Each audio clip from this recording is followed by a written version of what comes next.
el apóstol Pablo se quedó por bastante tiempo en la ciudad de Corinto. Y los hermanos le conocían muy bien. Dios lo había usado para formar la iglesia. Y entonces él era como el padre espiritual de los hermanos en Corinto. Y la forma en que él seguía alimentando a sus hijos espirituales era enviándole cartas. Nosotros tenemos 2 en nuestra Biblia y hay otra que se perdió, pero él constantemente estaba en comunicación con ellos y hacía varias cosas con las cartas. Lo que hace usted con los hijos. ¿Ah? ¿Qué hace? Los corrige, ¿no? Los alienta. Qué gozo cuando los hijos les va bien, es nuestra alegría. Y cuando les va mal, ¿qué pasa con nosotros? O cuando se enferman, o tienen algún dolor, nosotros quisiéramos que ojalá nos pasara a nosotros, no a los niños, no a nuestros hijos. Entonces Pablo era igual con sus hijos espirituales. Yo les recuerdo que Pablo no tuvo hijos, no se casó, y él se dedicó a predicar el Evangelio. Y sus hijos, no tuvo muchos hijos naturales, no tuvo ni uno, pero sí tuvo muchos hijos espirituales, y él de la misma manera les enviaba cartas para enseñarles, animarlos y a veces corregirlos, tirándoles las orejas. Por ejemplo, aquí en este caso, cuando ustedes leen la primera carta de Pablo a los Corintios, entonces él los empieza corrigiendo. ¿Y qué les dice? Él les dice, primero los saluda. El saludo es muy maravilloso, el saludo de Pablo a la iglesia en Corinto. Cuando uno lee el saludo, entonces uno piensa, esta carta va a ser suave, hasta que empieza a ser un poquito más elevada. Por ejemplo, el versículo 4 del capítulo 1 dice: gracias doy a mi Dios siempre en cuanto a vosotros, por la gracia de Dios que os fue concedida en Cristo Jesús. Bonito, ¿no?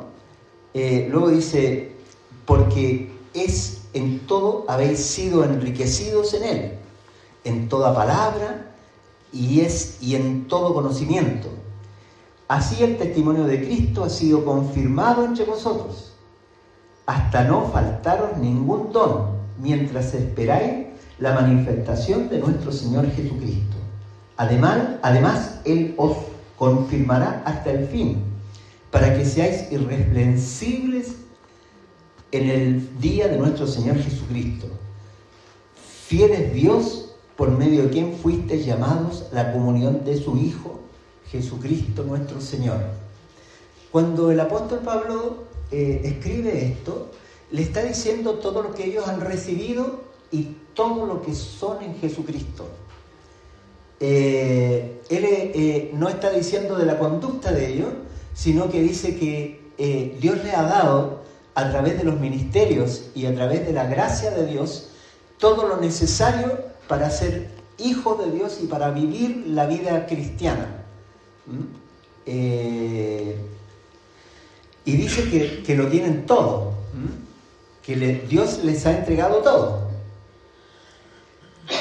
Pero cuando empieza el siguiente versículo, el apóstol dice: pero he escuchado por los de Cloé que hay división entre ustedes. Miren cómo empieza Pablo, así como despacito, pero he escuchado. Es como cuando la mamá llega a la casa y le dicen: oye, se portó mal el Manuel, hizo tal, lo vi por allá, se salió a la calle, ¿no? Y el apóstol dice: he escuchado por los de Cloé que hay división entre ustedes. Porque algunos dicen: yo soy de Pablo, otros dicen: yo soy de Apolos, otros dicen yo soy de Cristo, y entonces él empieza a decir que el cuerpo de Cristo es uno. Amén. Y que la cabeza del cuerpo, ¿quién es? Cristo. ¿Y quién es Pablo? ¿Y quién es Pablo? Dice él. Pablo es un siervo, es un servidor de ustedes, ¿no? ¿Acaso murió Pablo por ustedes? Y ni siquiera yo, cuando fui, bauticé a alguno. Miren lo que les empieza a decir, hermanos, y les tira bien las orejas. ¿Cuál es el problema de la iglesia en Corintio? La iglesia en Corinto tiene un problema. La iglesia en Corinto, a pesar de haber sido nacidos de nuevo y ser nuevas criaturas, ellos todavía viven una vida almática, o sea, en las fuerzas de su naturaleza, en su propia naturaleza. Y entonces, en la fuerza de la naturaleza, sucede en la carne el sentido de pertenencia, el sentido de esto es mío, ¿no? Es como lo que pasa a los niños, ¿no? Cuando usted va a un lugar con su hijo y el hijo dice, toma los juguetes de cualquier otro y dice mío, mío, mío, ¿se acuerdan? Entonces la iglesia en Corintio había tenido un retroceso, no había crecido a la altura que el apóstol Pablo en lo que se había sembrado. Lo que aquí dice, ustedes, todas las herramientas les fueron entregadas, pero ustedes, en vez de estar en esta posición espiritual, están teniendo divisiones entre ustedes, ¿no? Y termina esta locución de Pablo diciendo que él se ha propuesto entre ellos no saber nada. Esto es tremendo, hermano, que el apóstol Pablo diga no saber nada, porque Pablo era un erudito. ¿Sabe usted lo que es un erudito? Pablo no solamente era un erudito bíblico. Pablo era un erudito en lingüística, sabía varios idiomas. También él era experto en literatura, ¿no? Él conocía la poesía. Era una persona que tenía mucho que hablar, muchas cosas que decir, pero miren lo que pasa a este erudito, este hombre que les podría hablar de la estrella, le podría hablar de los autores famosos de ese tiempo, les podría hablar de la historia y de la geografía. Él dijo, yo de ninguna de esas cosas voy a hablar, sino solamente de una cosa, voy a hablar de Cristo, de Jesucristo y este crucificado. ¿Y por qué es tan importante, hermanos, en la vida cristiana la cruz? ¿Qué centralidad tiene la cruz? ¿Por qué la iglesia nunca puede perder de vista la cruz donde Cristo murió? Y yo quiero explicarles un poco por qué.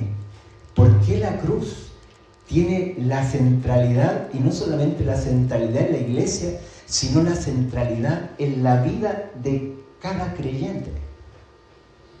Entonces, para que nosotros podamos ver qué centralidad tiene la cruz, yo les quiero contar que el Señor Jesucristo, cuando vino al mundo y estuvo en su ministerio, Él predicó por todo Israel, pero les dio un mandamiento a sus discípulos. Cuando los envió a predicar, les dijo, no vayan a casa de gentiles, no vayan fuera de los marcos del reino de Israel. Yo he venido a las ovejas perdidas de la casa de Israel.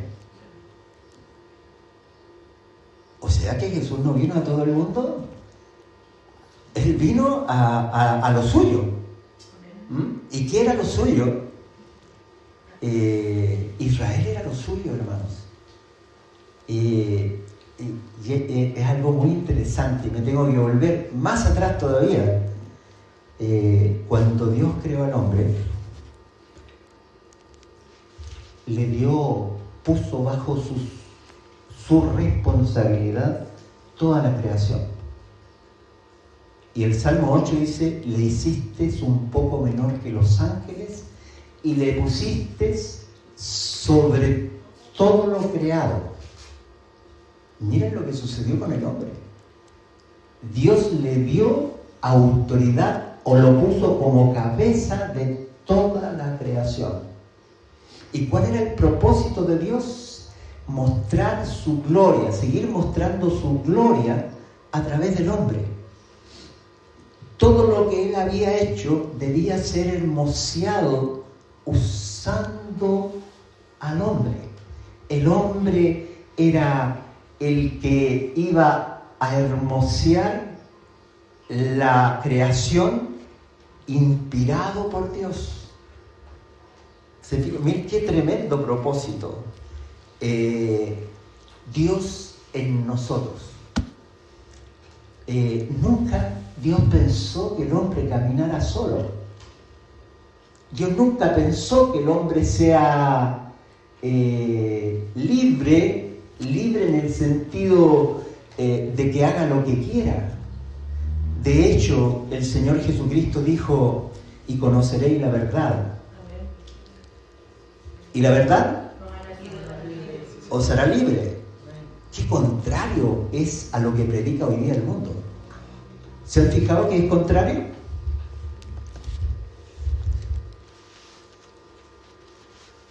¿Ustedes se han dado cuenta que es contrario a lo que predica el mundo? ¿Qué le predica a la juventud? Hoy día el diablo es un predicador. ¿Y saben lo que predica? Sé libre. Parece que lo mismo que dijo Jesucristo. Pero miren en lo que está la diferencia. El Señor dice, y conoceréis la verdad. Y la verdad os hará libres. Y el diablo dice, tú solito serás libre. Entonces, déjalo ser. Prueba esto, prueba lo otro. ¿No? Sigue tu propio camino, sigue tus propios pensamientos. Haz lo que quieres. Desobedece a tus padres, que son antiguos. ¿No? En cambio el Señor dice, y conoceréis la verdad, y la verdad os hará libre. Hermano, cuando Dios creó al hombre, lo creó libre. ¿Y saben en qué consistía la libertad del hombre? La libertad del hombre consistía en hacer aquello para lo cual habían sido creados. Dios creó al hombre. El hombre es una criatura de Dios. ¿Y saben para qué lo creó? Para su gloria. Todo lo que Dios creó, lo creó para su gloria. Si alguien, miren, Salmo, voy a recitar un salmo, dice, la tierra está llena de su gloria. Y algunos piensan, ¿no? Cuando se dice llena de su gloria, están diciendo el Espíritu Santo, vamos a sentir algo especial, por aquí nos va a empezar por aquí, nos va a seguir por acá. Y yo quiero decirle, no, ¿saben dónde está la gloria del Señor? Y no niego que el Espíritu Santo puede llenar este lugar, ¿no? Pero sí estoy diciendo que cuando la Escritura dice que la tierra está llena de su gloria, ustedes pueden ver, hermanos, las montañas. Amén. Porque Dios hizo las montañas para su gloria.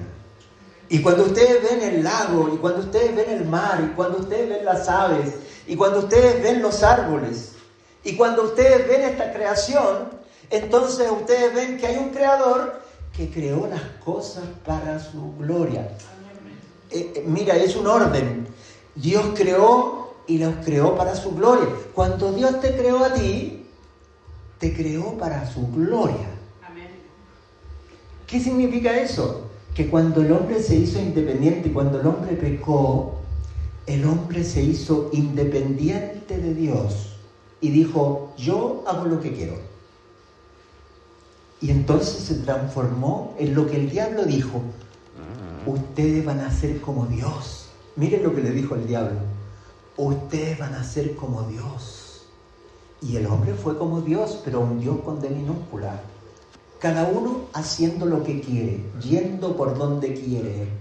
Dios gobierna sobre todo el universo, pero el día que el hombre pecó, el hombre se hizo independiente de Dios. Hermanos, como el diablo.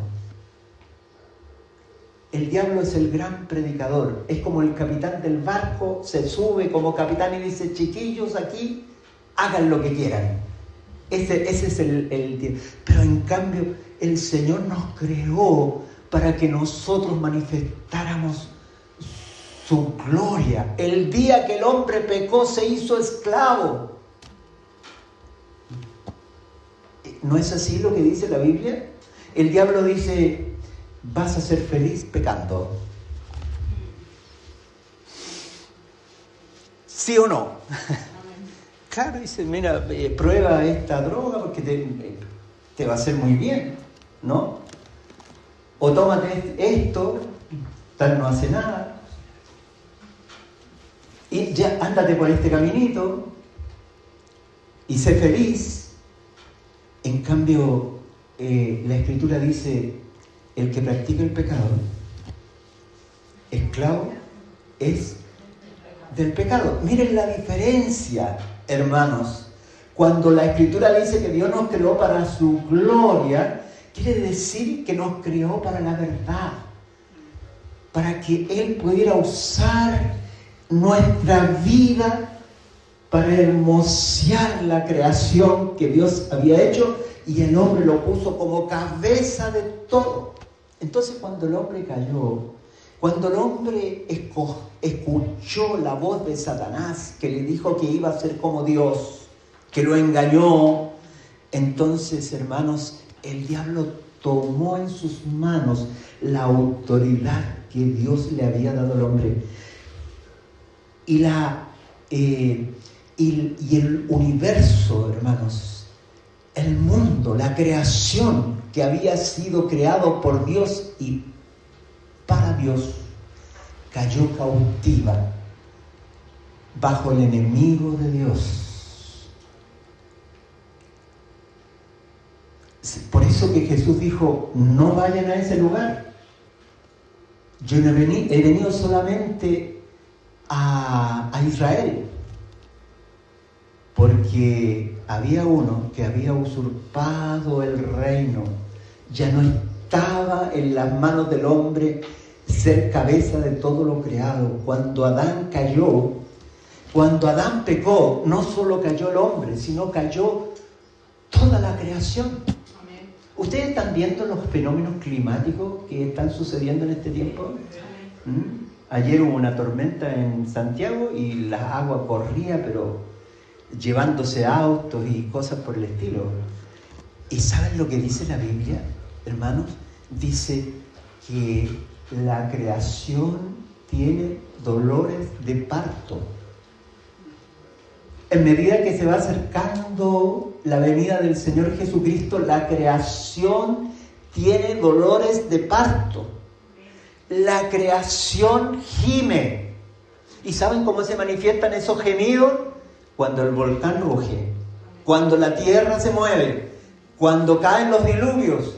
Hermanos, cuando vienen las tormentas y los incendios, cuando ustedes ven los bosques quemarse, hermanos, es la creación que está gimiendo. ¿Y saben lo que dice la creación? ¿Por qué vienen esos gemidos? La Escritura dice que la creación espera ardientemente la manifestación de la glorificación del hombre, que Cristo venga a levantar a su pueblo de esta tierra.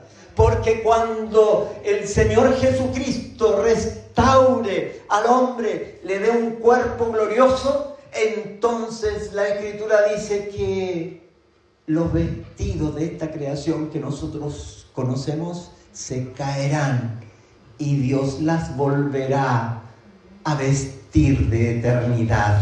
Amén. No solo el hombre se hizo mortal, la creación también se hizo vana y se hizo mortal. Hermanos queridos,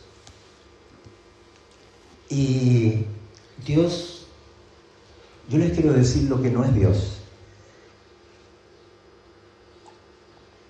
Dios no repara. Dios hace todas las cosas nuevas. Amén. ¿Qué les parece? Amén, amén. Entonces, mire lo que empieza a hacer en la historia. El Señor escoge a Abraham. ¿Se acuerdan? Amén. ¿Y cuál era el propósito?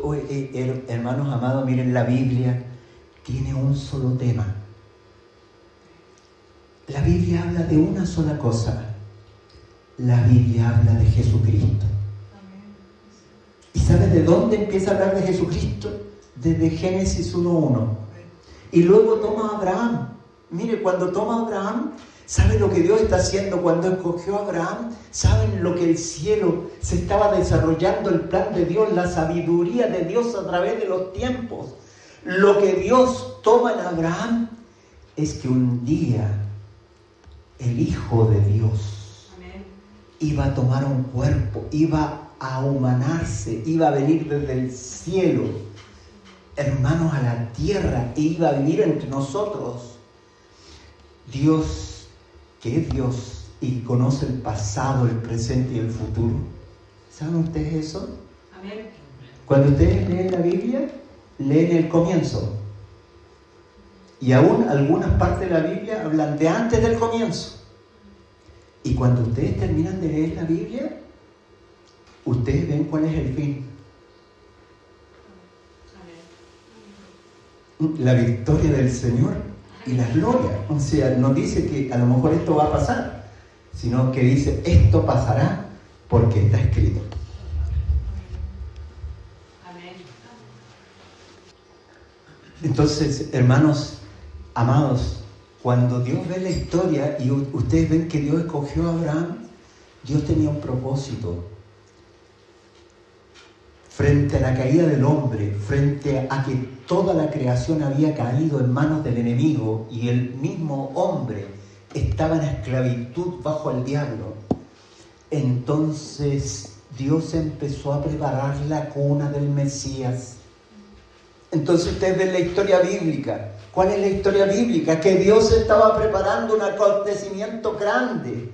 ¿Y cuál era ese acontecimiento grande? Que un día el Espíritu Santo iba a venir sobre una mujer virgen e iba a concebir en la matriz de esa mujer al Salvador del mundo. Amén. Dios se iba a encarnar, hermanos, e iba a morir en la cruz, en una cruz. Cuando Jesús vino al mundo, Él no solamente vino a predicar, Él vino a morir en una cruz. Esa era la misión. No.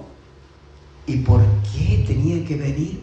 Porque tenía que derrotar al que le había quitado la autoridad a la creación de Dios al hombre.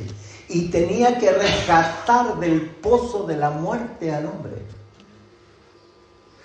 Y entonces se empieza a desarrollar la historia. Abraham, Isaac, Jacob, las 12 tribus de Israel, Saúl, David y la promesa de Dios.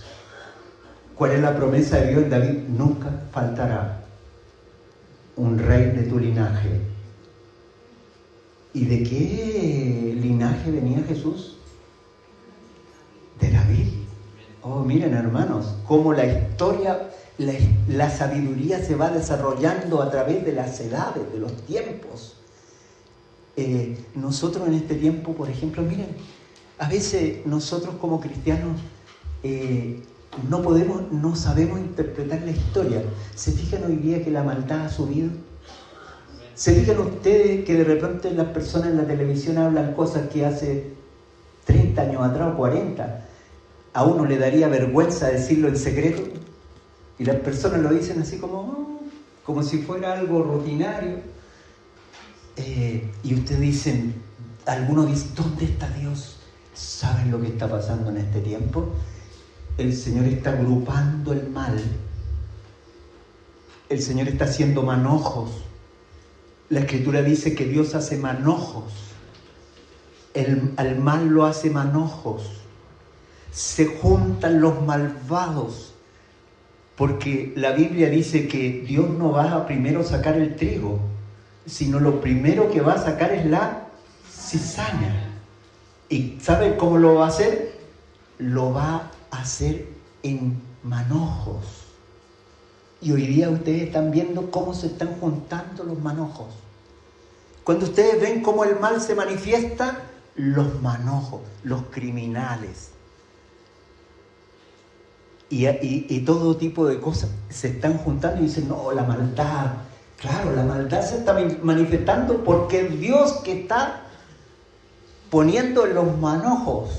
Y los primeros que va a tomar los manojos, ¿dónde van? Al fuego, no sirven para nada. Y van a irse como manojos al fuego. Entonces, cuando nosotros empezamos a ver la historia, tenemos que empezar a ver a Dios. ¿Y saben lo que hace la Biblia? Nos va mostrando la historia de la sabiduría de Dios. Y entonces pasamos por los reyes de Israel. Y hermanos, la batalla de Satanás contra Dios se va manifestando a través de esta historia. Satanás, intuyendo lo que iba a suceder, se levanta contra la descendencia del Mesías. En una oportunidad, la hija de Jezabel se casa con un rey de Israel que venía de la línea del Mesías y mata a todos los hijos, menos uno, que una sirvienta lo protegió. No fue ahí en Belén donde Herodes mandó a matar a Jesús. Muchas veces a través de la historia lo trató de matar, a través de las generaciones. No sé si se dan cuenta, hermanos. Quiso cortar, pero Dios no se lo permitió. Y siguió la descendencia hasta que, hermanos, se produjo aquello que la sabiduría de Dios se había propuesto antes de la fundación del mundo. Que un día su hijo iba a ser hombre. Que un día Dios, porque Jesucristo es Dios, ¿no? El Padre, el Hijo y el Espíritu Santo. Tres personas distintas, un solo Dios. Y tres personas distintas. Y este Dios, que tuvo la gloria con el Padre desde la eternidad, recibe del Padre el mandato que se haga hombre. Hermanos, para el Dios eterno, que vive gloriosamente, hacerse hombre es una humillación. Es como que al hermano Enrique le propusieran hacerse hormiga, ¿no es cierto? Claro, no, es una humillación muy grande. Pero el Señor Jesús sabe lo que dijo ante el mandato del Padre. Le dijo: Padre, provéeme de un cuerpo. ¿Para qué? Para hacer tu voluntad, para obedecerte. Y entonces el Espíritu Santo descendió sobre la matriz de María y concibió siendo ella virgen. A veces a nosotros nos cuesta hablar sobre la Virgen María, hermanos, ya que existe una clara herejía respecto a la posición que la religiosidad ha puesto en María. Pero, hermano, esto es algo que nosotros tenemos que saber. El Espíritu Santo concibió en una virgen, ¿no? Y nació Jesús, que no podía nacer de la relación entre un hombre y una mujer, ya que el hombre transmite el pecado. ¿Se fijan? O sea, Adán transmitió el pecado a toda su descendencia. Si Jesús no hubiera nacido virginalmente, no podría haber muerto por nosotros porque no era el Cordero perfecto. Entonces lo que se concibió en la matriz de María, hermanos, fue santo, fue de Dios, fue la forma en que Dios trajo al mundo la segunda semilla. La primera se había corrompido, había desobedecido, había ofendido al Dios Santo. Algunos piensan, oye, por tan poca cosa se echaron a Adán, mira si solamente comió un fruto. Parece poca cosa, pero miren, en el Edén había una sola ley. De todo árbol del huerto puedes comer, salvo del árbol de la ciencia del bien y el mal, so pena de muerte. ¿Quién decretó esto? El Dios Santo. La santidad de Dios es algo muy poco conocido por el hombre. El hombre puede pensar que Dios es inteligente, que Dios es poderoso, pero cuando se habla de hermanos, la santidad de Dios es algo que para el hombre es incomprensible. Dios no puede ver el mal, Dios no lo puede contemplar. De hecho, cuando colgado Jesucristo en el madero, el Padre, ¿saben lo que hizo? Le dio la espalda. ¿Y saben por qué le dio la espalda? Porque el pecado de todos nosotros fue sobre Él cuando Él fue adherido a la cruz. En ese momento se unió algo que de ninguna otra forma podría haberse unido.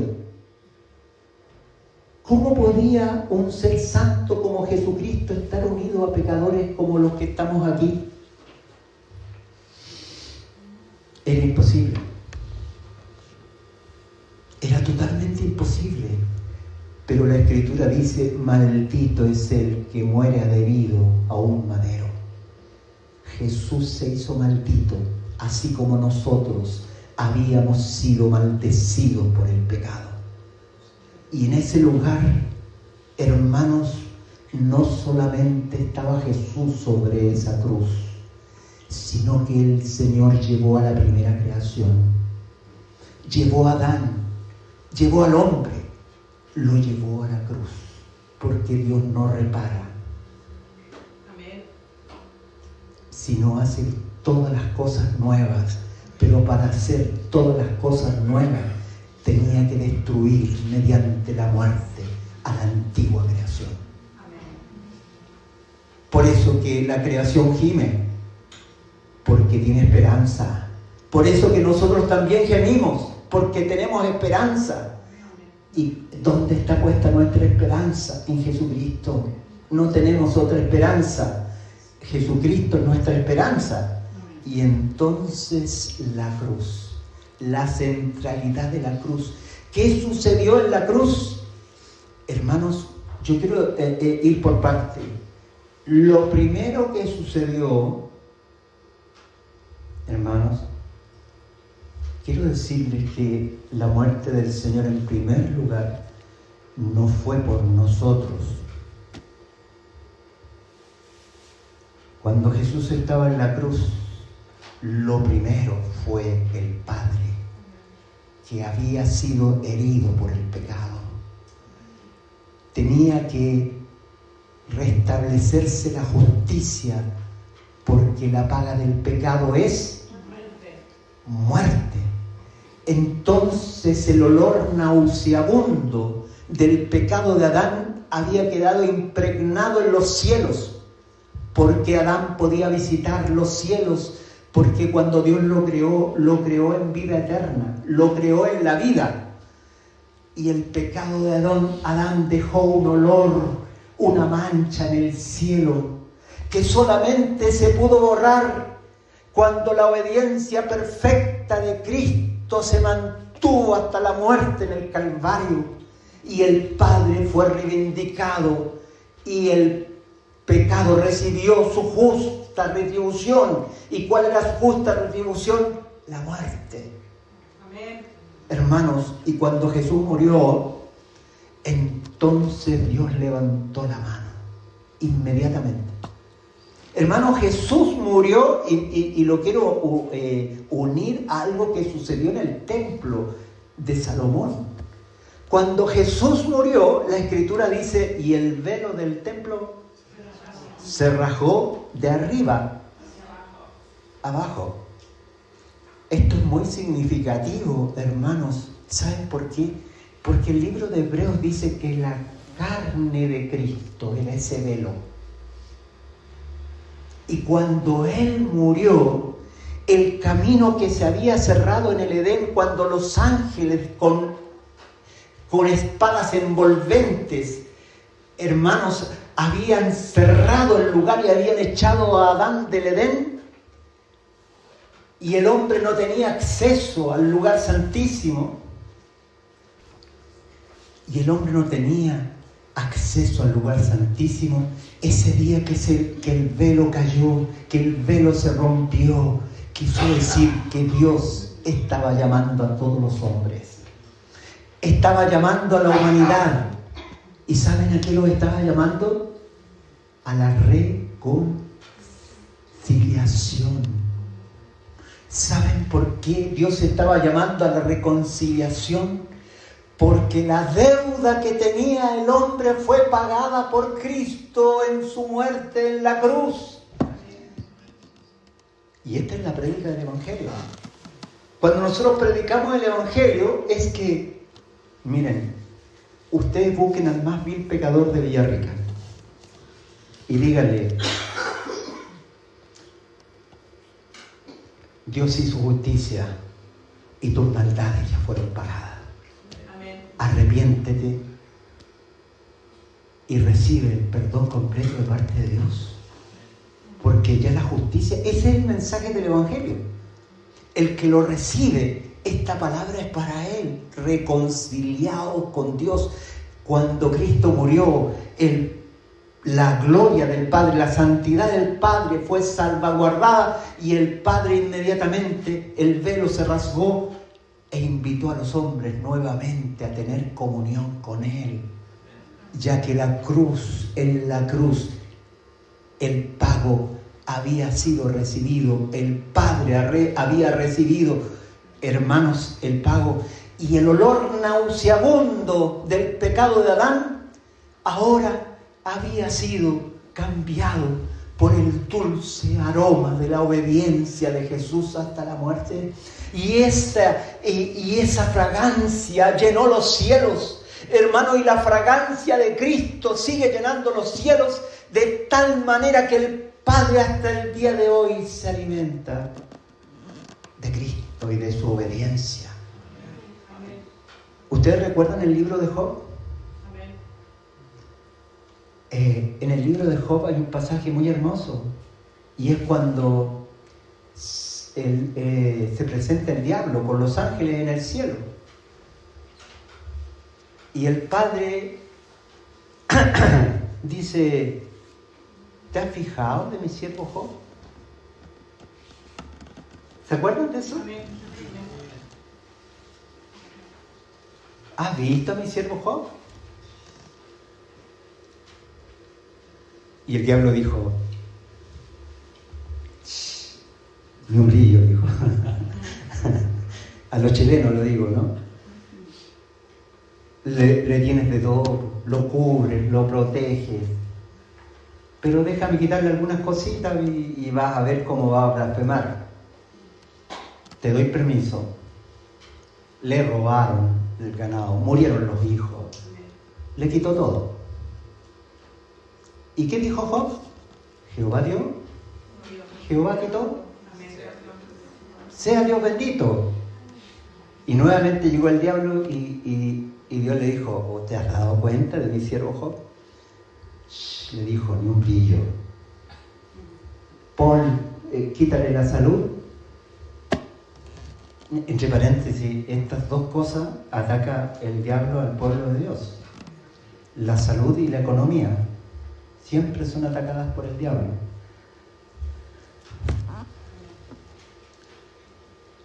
Y Job tuvo una sarna maligna, ¿no? Una enfermedad terrible, tenía una teja rascándose, pero en todo eso él reconoció a Dios. Job es una figura de Jesucristo, porque el Padre se gloria en su Hijo. Su Hijo no solamente pasó todas las pruebas, hermanos, sino que venció al diablo ahí en la cruz. Porque el diablo había apostado por algo. Ninguna de tus criaturas puede hacer tu voluntad. Y Dios había prometido que iba a derrotar al diablo con alguien inferior a los ángeles. Como dice Hebreos, tomando el Salmo 8, dice: le hiciste un poco menor que los ángeles por un tiempo, refiriéndose a Cristo. Cristo como hombre era inferior a los ángeles. Recuerden que fue verdadero hombre. Y Dios tomó a ese ser inferior, y en la cruz, hermanos, se cumple la profecía del capítulo 3, verso 15 de Génesis, donde Dios le está hablando al diablo, hermanos, y le está diciendo: yo pondré enemistad entre tú y la simiente de la mujer. Ella te herirá en la cabeza, mientras tú le hieres el calcañar. Oh, hermanos amados, miren, examinemos esa profecía. Examinemos esa profecía. Dice: la simiente de la mujer. Fíjense bien. La simiente de la mujer. ¿Por qué dice la simiente de la mujer? Porque Jesús es la simiente de la mujer, no es la simiente del hombre, es la simiente de la mujer, es el Espíritu Santo en la matriz de la Virgen María, de María Virgen. Ahí nació Jesús, Él es la simiente, como dice Juan, no de voluntad de varón. Nosotros no nacimos de voluntad de varón. Jesús no nació de voluntad de varón. Nació de voluntad de Dios en la matriz de María. Y entonces la profecía dice: yo pondré enemistad entre tú y la simiente de la mujer. Y dice: ella te herirá en la cabeza, mientras tú le hieres el calcañar. El calcañar es el tobillo. Y el Espíritu Santo está indicando, hermanos, que el diablo armó todo el juicio contra Jesús, tomando al judaísmo, al Sanedrín judío, al rey de Israel que no era judío, al gobernador romano presente, todas las fuerzas de este mundo, gobernadas hasta ese momento por Satanás, se levantaron contra el Hijo de Dios, calumniándolo y conduciéndole a la cruz. Le hirió en el calcañar. Jesús se estaba colgando de la cruz, herido en el calcañar en la tierra. Pero cuando Jesús murió, entonces el Hijo de Dios le dio una pedrada en la cabeza al diablo. Había uno que había muerto sin conocer el pecado. Oh, tal como la piedra, hermanos, gloriosa que David lanzó sobre Goliat. Esa piedra cayó de lleno en la cabeza del enemigo. Y el enemigo, derrotado, hermanos, cayó de espaldas. Y cuando Jesús murió, bajó hasta los lugares más bajos de la tierra. Hermanos, el Señor Jesús venció al diablo en la cruz. Amén. Pero cuando Él descendió a los lugares más bajos de la tierra, donde la Escritura dice que el diablo tenía su guarida y su castillo, el Señor Jesús hizo lo que David hizo con Goliat.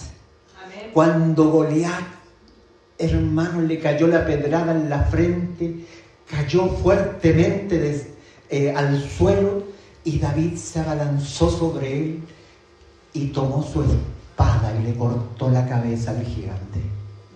Cuando Jesús llegó al lugar de los muertos, venció al diablo con la muerte, derrotó al diablo en el lugar de los muertos. La muerte fue el lugar que el diablo había tenido por siglos para mantener al hombre bajo cadenas. Ahora la misma muerte se cernía sobre él y su cabeza fue cortada. Quiere decir que aquella autoridad que le había robado al hombre, el Señor Jesús la recuperó. Amén. Los demonios chillaban, hermanos, y se levantaban contra el Hijo de Dios. Pero el poder del cielo vino sobre él, porque la tumba no le podía retener. Amén. Amén, Señor. Hermano, ¿y por qué la tumba no podía retener a Jesús? Por algo muy simple, sencillo. Porque el Señor dijo: el día que comieres de este árbol ciertamente morirás. O sea, la muerte estaba unida al pecado. El alma que pecare, esa morirá. Jesús nunca había pecado. Por lo tanto, la muerte no le podía retener. Y el Padre levanta a su Hijo de la muerte, resucitándolo, mientras los demonios chillan y no pueden traspasar, porque entra otro plano. El Señor Jesús resucitó. Aleluya. La cruz hizo, primero, reivindicar la santidad del Padre. Segundo, derrotar a aquel que tenía el imperio de la muerte y que había tomado aquello que Dios le había dado a Adán. Tercero, con su sangre, el Padre levanta su mano y dice: me ha agradado el sacrificio de mi Hijo, y yo ofrezco perdón a todo aquel que cree. Amén. Y la sangre de Jesucristo nos limpia de todo pecado. Amén. Hermanos, y por último, cuando esa cruz, ¿saben lo que hizo? Murió la creación antigua. Aunque todavía no lo vemos, aunque la creación está gimiendo, como ustedes lo ven, en todo el mundo. Aquí se le llama cambio climático, pero en la Biblia se le llama los dolores de parto de la creación. Y en medida que va avanzando el tiempo, ¿se fijaron que el otro día hicieron 35 grados? Al menos en Licán hacían 35 grados. Era algo tremendo. Y Apocalipsis dice que va a haber un momento en que los hombres van a blasfemar, porque sus cuerpos se van a quemar por los rayos del sol. Amén. Entonces, miren todo lo que hace la cruz. Entonces la cruz nos reconcilia con Dios.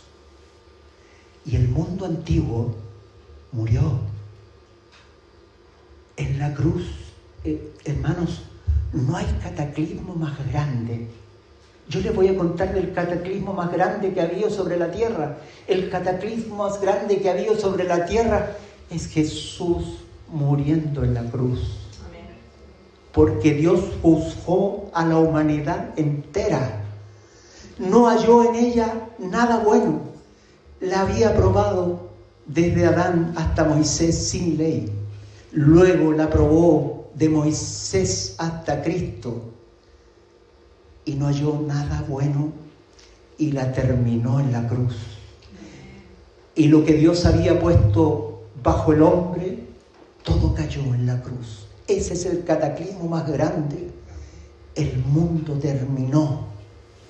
Y cuando Jesús resucitó, nosotros vemos al nuevo hombre, a la nueva creación. ¿Y qué dice de nosotros? Mire lo que dice de nosotros.